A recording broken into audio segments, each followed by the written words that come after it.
everyone, I am Emilia Brewer. I am a psychotherapist and relationship coach, and today I'm going to answer this question. Somebody asked me this question: how do you start loving yourself? Well, it's not as difficult as people might think. Okay, so if you kind of look at it like we have conscious and we have subconscious mind. Your conscious mind is always in command and your subconscious mind always obeys. Subconscious mind is something like a giant computer with unlimited memory space, and everything that happened to you, everything that somebody said about you is stored in that subconscious mind. Most of us, we go on autopilot. We kind of allow our subconscious mind to take control. So let's say something happens to you. Let's say you've been rejected on a date. And what happens then, you go into your automatic programming. There is a trigger coming in, you've been rejected on a date, and it goes into your subconscious mind where it finds everything about you that is going to confirm that you are not lovable. Your mom said something about you, your dad said something about you, your previous girlfriend rejected you for whatever reason, and that is going to confirm that thinking, I am not lovable, and therefore I don't love myself, yeah? So how do we change this?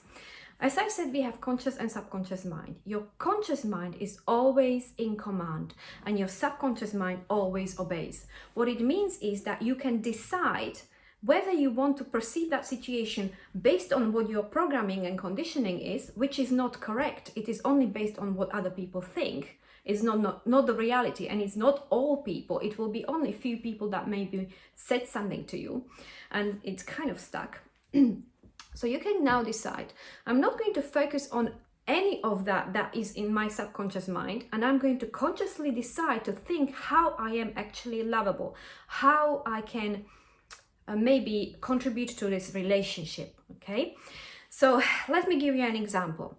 We have evidence of both being lovable and maybe not really lovable, yes? There will be things that we have done, they are not necessarily the best things, and therefore some people might not like that.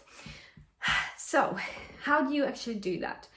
If I give you an example, if I kind of started thinking of myself as somebody who is successful or somebody who is not successful, I would have evidence in my subconscious mind of both. And I can now choose to focus on everything I failed in. And there is lots of it, okay? And that would make me think, okay, I'm not a successful person. What is then going to happen? I'm going to have this thought. It always follows like this. There is a thought. It's like a formula. After thought, you will have an emotion about that experience or about that thought. And after emotion, you're going to have some kind of behavior based on that emotion, and then there will be a consequence of it. So if you look at your thought and if you choose negative thought about yourself, saying I'm not lovable because, and then you pick something from your subconscious mind, yeah, or it goes on autopilot, it doesn't have to be a conscious process, this is happening subconsciously. And therefore you are going to have, let's say, I'm not lovable because my previous girlfriend said so, yeah? And therefore you're going to have emotion linked to it. The emotion is always going to be negative. If your thought is negative, the emotion is going to be negative. And after negative emotion, you're going to have negative behavior, meaning, well, I'm not going to start approaching anybody else because it is going to end exactly as the previous relationships, yes?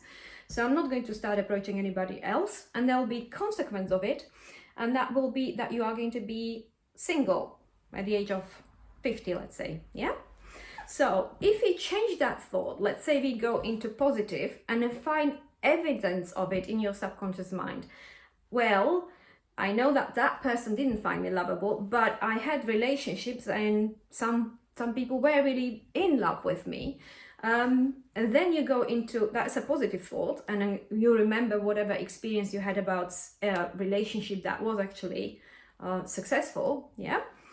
And then you go in a positive emotion, and you will say to yourself, yeah, okay, maybe that didn't work out, but you know, I have evidence of relationships that worked out, and well, not necessarily worked out, but they were kind of successful for a period of time.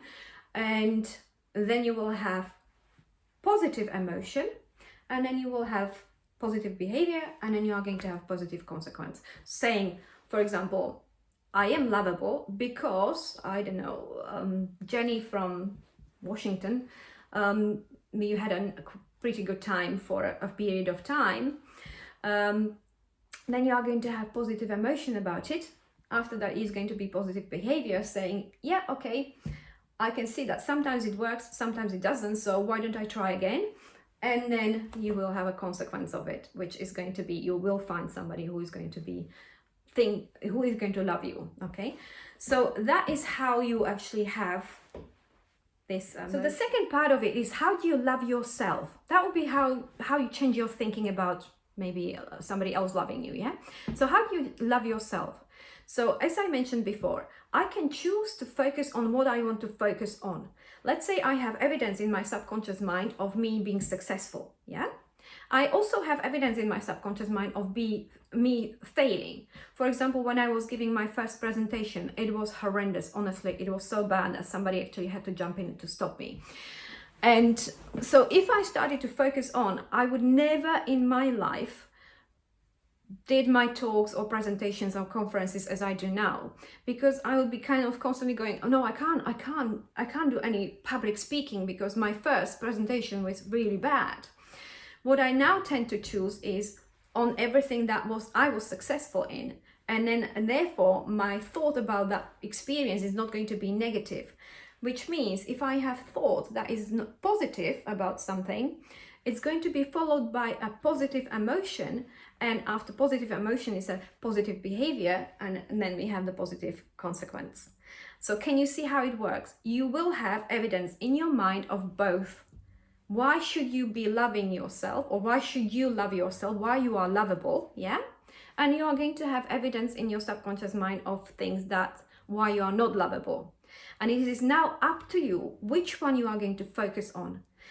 What you are going to be focusing on, that is how you are going to experience yourself. If you focus on everything that is positive about you, you will start thinking, I am pretty amazing. I am actually quite outstanding, yeah?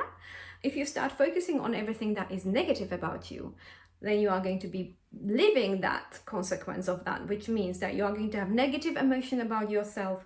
You are going to first have negative thought about yourself. After that, you are going to have negative emotion about yourself. And after that, you are going to have negative behavior, which is going to lead to negative consequence. Okay. Now, if you do want to have more help, or if you would like to discuss this more and maybe find something that is specific to you, I will leave link in my comments or description underneath the video, and just click on the link and you can book one-on-one session with me. Okay, I'll see you later. Bye-bye.